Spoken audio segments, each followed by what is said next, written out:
मानसिक स्वास्थ्य संस्थान एवं चिकित्सालय में विश्व मानसिक स्वास्थ्य दिवस के अवसर पर ब्रज क्षेत्र की पहली स्लीप लैब की स्थापना की गई। निदेशक प्रोफेसर दिनेश सिंह राठौर ने बताया कि कई बार व्यक्ति 7 घंटे की नींद लेने के बावजूद भी अनिद्रा से जूझता है। नींद पूरी न होने से स्लीप सर्कल प्रभावित होता है और दिन में बार बार नींद आने लगती है।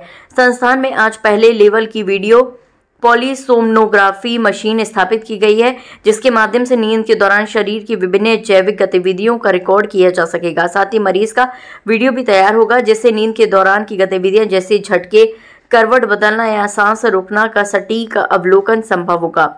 साइकेट्रिक विभाग प्रमुख प्रोफेसर अनिल कुमार सिसोदिया ने बताया कि स्लीप लैब में ये मशीन नींद संबंधी विकारों जैसे स्लीप एपनिया, अनिद्रा, नार्कोलेप्सी, रेस्टलेस लेग सिंड्रोम आदि की पहचान और जांच के लिए उपयोगी साबित होगी। इससे मरीज की पूरी रिपोर्ट और डायग्नोसिस तैयार की जा सकेगी और शरीर के हर स्तर पर जैसे हृदय गति और ऑक्सीजन स्तर की निरंतर निगरानी संभव होगी।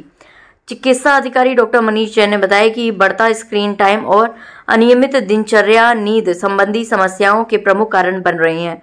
स्लीप लैब की स्थापना से छात्रों को शोध कार्य में भी मदद मिलेगी। इस वर्ष विश्व मानसिक स्वास्थ्य दिवस की theme access to service mental health in catastrophes and emergencies पर विद्यार्थियों ने प्रोजेक्टर के माध्यम से जानकारी साझा की। कार्यक्रम का संचालन junior resident doctor Parth Baghel ने किया। इस अवसर पर Rajesh Kumar, doctor Madhu Sharma, doctor Chanchal Chandra, doctor Brajesh Agarwal, Atul Sharma, Pawan Singh, Virendra Singh आदि उपस्थित रहे। आज मानसिक स्वास्थ्य संस्थान एवं चिकित्सालय आगरा में स्लीप लैब यानी पॉलीसोमनोग्राफी मशीन का उद्घाटन हुआ है। नींद का मानसिक स्वास्थ्य के विषय में विशेष महत्व है। जिस तरीके से बुखार शारीरिक बीमारियों का लक्षण है, अगर किसी को बुखार आता है तो बुखार के अन्य कारण हो सकते हैं, किसी को मलेरिया, किसी को टीबी, किसी को चिकनगुनिया, किसी को डेंगू। तो ये बुखार की जांच के बाद ही पता चलता है कि कारण क्या है और उसका निदान से बुखार अपने आप ठीक हो जाता है। इसी तरीके से अनिद्रा हमारी लगभग हर बीमारी का एक लक्षण होता है। अनिद्रा की स्थिति का ये आशय है कि आपको मानसिक स्वास्थ्य के परीक्षण की आवश्यकता है। सामान्य तनाव से लेकर किसी गंभीर मानसिक बीमारी से आप पीड़ित हो सकते हैं। और सामान्य तनाव आजकल की जो जिस तरह की जीवन शैली है उसमें लगभग हर इंसान की जीवन का हिस्सा बन गया है। तो स्लीप लैब में बेसिकली स्लीप की आर्किटेक्ट और स्लीप के डिसऑर्डर की स्टडी होगी। इसके साथ साथ जो भी बीमारी उसके लिए जिम्मेदार होगी उस बीमारी का काउंसलिंग और औषधियों के द्वारा इलाज किया जाएगा। जी, मशीन हमारे डिपार्टमेंट में लगी है और इस स्लीप लैब मशीन से डायग्नोस्टिक जो पेशेंट का डायग्नोसिस जो वेरियस स्लीप डिसऑर्डर्स होते हैं उनका अच्छी तरह से हम पहले तो डायग्नोसिस कर पाएंगे। अर्ली डायग्नोसिस अर्ली ट्रीटमेंट का ही है, जैसे हम बोलते हैं कि अगर जल्दी से बीमारी का पता लगेगा शुरुआती स्टेज में तो बीमारी को ठीक होने में और अच्छी तरह से बीमारी ठीक कर सकते हैं। क्रोनिक स्टेजेस में क्या होता है कि लंबी बीमारी हो जाती है तो उसमें ट्रीटमेंट करने में थोड़ा सा हमें दिक्कत होती है।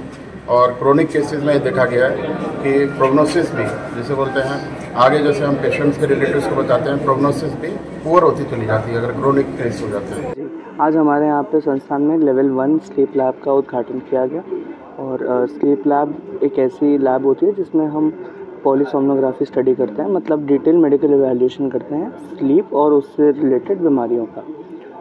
तो जैसे शारीरिक स्वास्थ्य जब बिगड़ता है तो सबसे पहले बुखार एक दस्तक की तरह इंसान के शरीर में आता है। वैसे ही जब मानसिक रोग कोई पनपता है तो उसकी सबसे पहली दस्तक होती है कि नींद का डिस्टर्ब होना मरीज़ की। तो लोगों के अंदर बहुत अवेयरनेस की भी कमी है। तो मैं आपके माध्यम से लोगों तक यही पहुंचाना चाहूँगा कि अगर उनको किसी भी तरीके की स्लीप डिस्टर्बेंसेस कुछ हफ्तों से, महीनों से, सालों से हैं तो अपने नियरेस्ट साइकाट्रिस्ट को या फिर हमारे यहाँ सरकारी मानसिक स्वास्थ्य संस्थान में आके दिखाएं, क्योंकि जो शुरुआत में नींद डिस्टर्ब होती है वही आगे जाके कोई बड़े मेंटल डिसऑर्डर की तरफ जा सकता है। Thank you.